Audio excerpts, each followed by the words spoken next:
Kaya pala ganito ang naging resulta ng kapalaran ko. Kasi alam ng Diyos na kaya ko.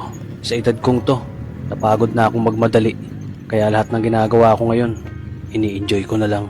Siguro sa dami na rin ng aking pinagdaanan, napagtanto ko na ang buhay ay mas malawak at mas mahiwaga pa sa mga problemang dumarating sa buhay natin. Tumatanda na tayo, baka sa kakahabol natin sa masagana at maayos na buhay, ay hindi na natin na-enjoy ang buhay. Baka nabubuhay na lang tayo dahil nape-pressure tayo sa sasabihin ng ibang tao.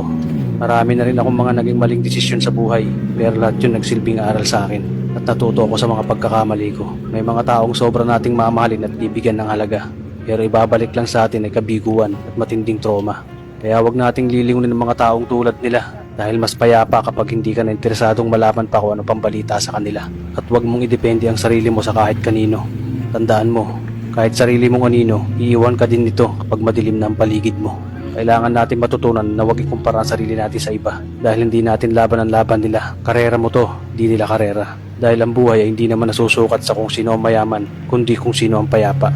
Kaya galingan mo lang palagi tol dahil napakaraming tao mapanghusga, tihilahin ka pababa. At lagi mo tong tatandaan na makakatanggap ka lang ng papuri mula sa kanila kapag patay ka na.